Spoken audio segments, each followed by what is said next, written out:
प्रियो, अब मैं जो आपको वीडियो दिखाने जा रहा हूँ वो किसी का दिल दुखाने के लिए नहीं बल्कि सच्चाई दिखाने के लिए मैं उस वीडियो का एक क्लिप मैं आपको दिखाऊंगा। उस वीडियो के ज़रिए हमें ये पता चलता है कि हम जो भेंट ऊपर वाले को देते हैं, यानी जैसे दूध हो गया या मोमबत्ती हो गई, जैसे क्रिश्चियन लोग मोमबत्ती देते हैं या कई लोग अपने अपने तरीके से भेंट चढ़ाते हैं, जो पैसा वेस्ट करते हैं भेंट चढ़ाने के लिए। इससे अच्छा हम वो पैसा किसी गरीबों को खाने के लिए यूज़ करें, खाने के लिए दे या किसी गरीब को मदद करे तो कितना अच्छा होगा। वो जो दुआ देगा वो सच्चे दिल से दुआ देगा और वो दुआ उसकी ज़रूर कबूल होगी हमारे लिए। इसलिए मैं ये आपको वीडियो क्लिप एक दिखाना चाहता हूँ जिसके ज़रिए आपको पता चलेगा कि हमें भगवान के सामने सर झुकाना चाहिए और केवल प्रार्थना करनी चाहिए, दुआ करनी चाहिए, चाहे वो खुदा हो, चाहे भगवान हो, चाहे ईश्वर हो, कोई भी हो। सिर्फ दुआ करनी चाहिए और विश्वास रखना चाहिए। और जो हम देते हैं वो गरीबों को देना चाहिए ताकि वो हमारे लिए दुआ करे और उसकी दुआ सक्सेस होती है और हम उस मुकाम पर पहुंचते हैं जिस मुकाम पर हमें पहुंचना है। Thank you. आइए वो उस वीडियो क्लिप को मंदिर के बाहर भिखारी कितने बैठते हो पता है आपको? क्या? भिखारी अंदर की 320 मूर्तियां, 142 पुजारी याद है आपको? लेकिन आप ही के मंदिर के बाहर बरसों से कितने भिखारी बैठते हो याद है आपको? मिलॉर्ड, इनके मंदिर के बाहर जो भिखारी बैठते हो उसमें किसी को भी मंदिर के अंदर एंट्री नहीं। अब धूप हो, बारिश हो, बाहर सड़ते रहने का, अंदर पैर नहीं रखने का। ना मत कहना। ये आप ही के मंदिर के पुजारी ने मुझे बताया था। उसने तो मुझे ये भी बताया था महाराज कि कांजी भाई, ये केस अगर आपको जीतना है ना भैया तो हर सोमवार को आइए। तो मैंने पूछा मिलॉर्ड कि मैं कहाँ हूँ? तो कहते हैं शिव जी के मंदिर में आइए और 1 लोटा दूध चढ़ाइए, फिर देखिए। मैंने बोला ठीक है, ये भी करके देख लेते। तो मिलॉर्ड में पहुंच गया मंडे को दूध का लोटा लेकर। ये लंबी लाइन लगी, सबके सब हाथ में लोटा पकड़ के खड़े हुए थे ऐसे। मैंने सोचा अंदर जरूर कोई दूध पीने वाला होगा, वरना ये सबके सब गधे थोड़ी है जो ऐसे लोटा पकड़ के लाइन में खड़े। मेरा नंबर है, मैं अंदर गया। अंदर कोई नहीं था दूध पीने वाला, कोई नहीं। बीच में वो काला पत्थर पड़ा हुआ था, उसे शिवलिंग कहते हैं मूर्ख। हाँ, शिवलिंग पड़ा हुआ था। और वो पत्थर मिलो, वो पत्थर दूध था। और वो पत्थर के बिल्कुल बगल में से छोटी सी पतली सी नाली में से वो सारा दूध बाहर की ओर जा रहा। मैंने बोला कि यस, बाहर तो कोई खड़ा होगा दूध पीने वाला। देखा, बाहर भी कोई नहीं था। वो सारा दूध मिलो उस नाली से निकलकर बाहर गटर में जा रहा। Total waste. और वो गटर को लग के एक भिखारी खड़ा हुआ था। बेचारा 4-5 दिन का भूखा होगा महाराज, भूख के मारे वो कांप रहा था। उसको शायद ये दूध ही पीना था, लेकिन गटर में से कैसे? तो उस भिखारी को मैंने मेरा दूध का लोटा दे दिया।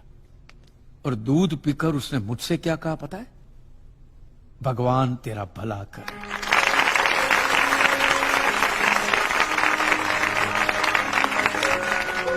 तो मंदिर में आने वाला एक इंसान वो पत्थर पे दूध डालने के बजाय किसी गरीब के पेट में डाले ना तो सबसे ज्यादा पुण्य मिलेगा, नहीं?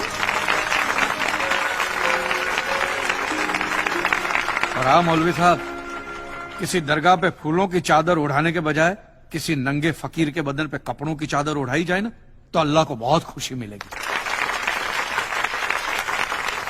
और जीसस के सामने मोमबत्तियां जलाने से अच्छा है किसी गरीब की झोंपड़ी में जलाइए, तो उसके घर में कभी अंधेरा नहीं होगा। क्यों, तुम भी भगवान को नहीं मानते क्या? अरे मैं खुद भगवान हूँ। अच्छा, तो मैं अमिताभ बच्चन हूँ। देखो कांजी, दूध, चद्दर, मोमबत्ती ये सब चढ़ाना एक प्रथा है। भगवान की पूजा अर्चना, इन सब का मूल्य तुम नहीं समझोगे क्योंकि तुम एक नास्तिक हो। जगत की मोह माया से तुम अभी तक मुक्त नहीं हुए। आप तो हो गए हो ना, आप तो बिल्कुल मोक्ष के दरवाजे पे खड़े हो। तो ये जो रीति रिवाज के नाम पे ढोंग चलते उनको बंद करवाइए ना महाराज। शनिवार को हनुमान जी की मूर्ति पे कितना तेल बर्बाद होता है पता है आपको? लोग 2 रुपये के 5 रुपए के सिक्के यूं यूं यूं करके मूर्ति पे चिपकाते हैं। हनुमान जी इन सारे चिल्लर का क्या करेंगे? कांजी भाई बिल्कुल ठीक कह रहे हैं। साईं बाबा अपनी पूरी जिंदगी गरीबों के लिए और गरीबी में जिए। जब तक वो जिंदा रहे तेल की एक एक बूंद के लिए दर बदर भटकते रहे, और आज उनके मरने के बाद उनके लिए करोड़ों का सिंहासन, सोने का मुकुट, किसके लिए? बताइए महाराज, एक बात बताइए, जो भी भक्त भगवान की श्रद्धा से सच्चे दिल से भक्ति करता है उस पर तो उस परम कृपालु की कृपा दृष्टि रहती है ना? रहती है ना? आया ना? तो चलिए महाराज मुझे यह बताइए कि अमरनाथ और वैष्णो देवी की यात्रा पे जाती हुई बस नीचे खाई में क्यों गिर जाती है? वो तो भगवान की भक्ति के लिए जा रहे थे, श्रद्धा से भजन गाते गाते जा रहे थे, तो भगवान ने डायरेक्टली उनको ऊपर बुला लिया। और आप मुझे एक गाड़ी ऐसी बताइए जिसका एक्सीडेंट हुआ हो और जिसके अंदर भगवान की मूर्ति या फोटोग्राफ ना हो। बताइए बताइए। I object my Lord. From day one ये आदमी बातों को यूं यूं गोल गोल घुमा रहा है। मिस्टर कांजी, ये कोई डिबेट नहीं है अच्छे बुरे की, ये कोर्ट है और यहां प्रूफ चलता है, और हमारे पास प्रूफ है, इंश्योरेंस पेपर्स पर आपके सिग्नेचर्स। इसलिए लीगली आपको कोई हक नहीं बनता इंश्योरेंस कंपनी से पैसे और मांगने। जहां तक हमारा प्रश्न है, बीमा कंपनी के नियमों को हम नहीं मानते। अगर उन्होंने लिख दिया कि भूकंप जज साहब ने करवाया है, तो क्या जज साहब पैसे देंगे? इसी तरह पॉलिसी में भगवान का नाम लिख देने से भगवान पैसे देने के लिए प्रतिबद्ध नहीं होते। अगर आप चाहते कि भगवान आपके पैसे लौटा दे, तो ये प्रूफ करो कि ये भूकंप भगवान ने किया है। किया ही है ना? इन राइटिंग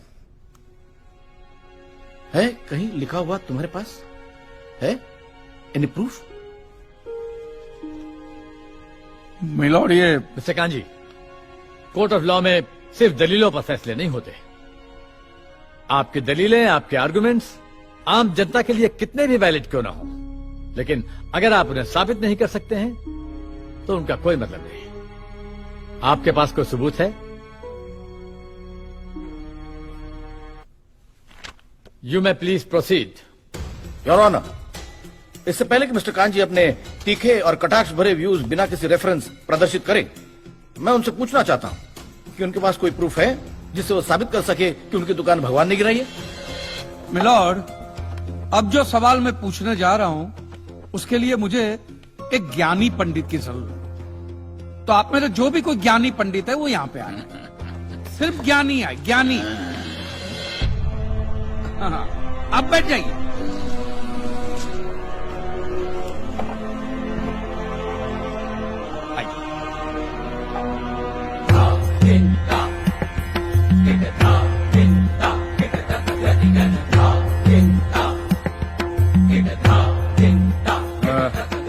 महाराज, आप जो पंडित लोग आपके प्रवचन में जो शास्त्रों की बातें करते हैं, तो शास्त्रों में जो भी लिखा होता है वो सब सही होता है? 100%। ऐसा कहां लिखा है? ये तो आप कह रहे हैं। गीता में लिखा है। अच्छा, क्या लिखा है गीता में? गीता के 4थे अध्याय का 40वां श्लोक,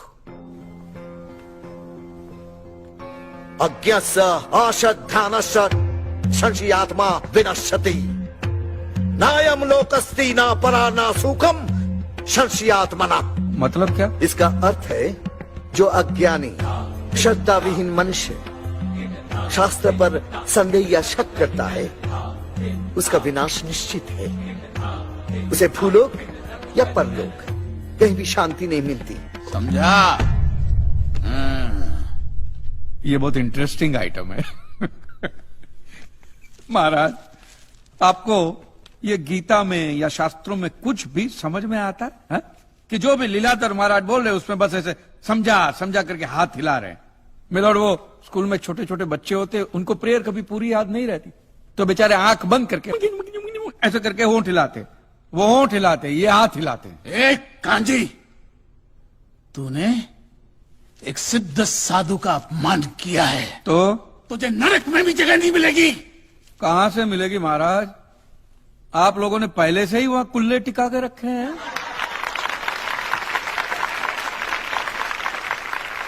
तेरा ये दुस्साहस नास्तिक!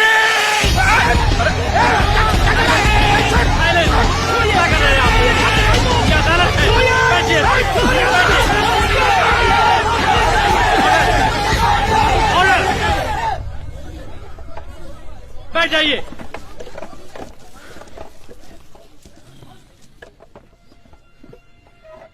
दुखेष्वनु द्विग्न मनः सुखेषु विगत स्पृह वितराग भय क्रोध स्थित धीर मुनि रुच्यते।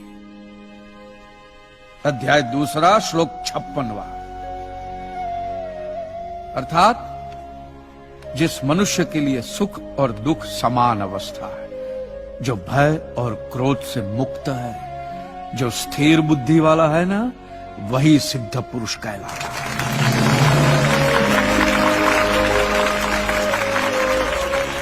ये मुझे गीता सिखाएंगे? अरे ये क्या गीता सिखाएंगे मिलॉर्ड, इन लोगों की तो आईक्यू भी रूम टेम्परेचर से लो है। आपको 2 बात किया कही मैंने उकसाने के लिए, भड़काने के लिए, मुझे मारने चले हैं। ऐसी है आपकी सिद्धि सिद्धेश्वर?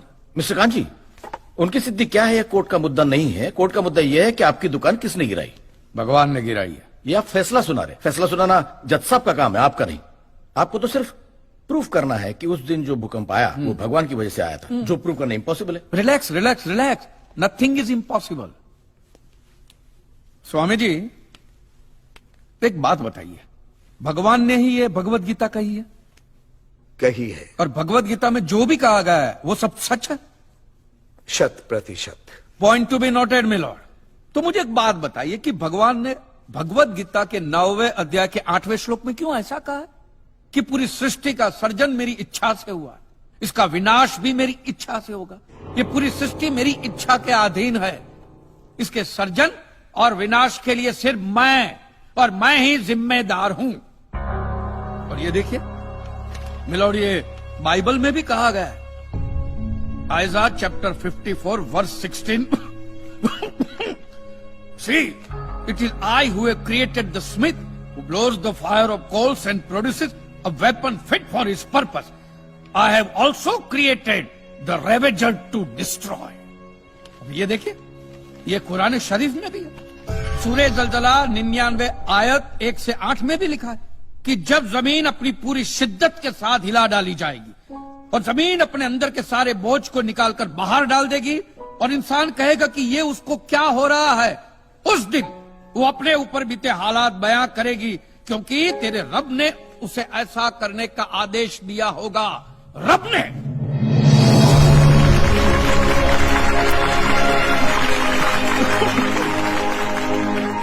इन सारी बातों का मतलब एक ही होता है मिलॉर्ड, कि ये भगवान द्वारा किए हुए भूकंप से ही मेरी दुकान गिरी है। मतलब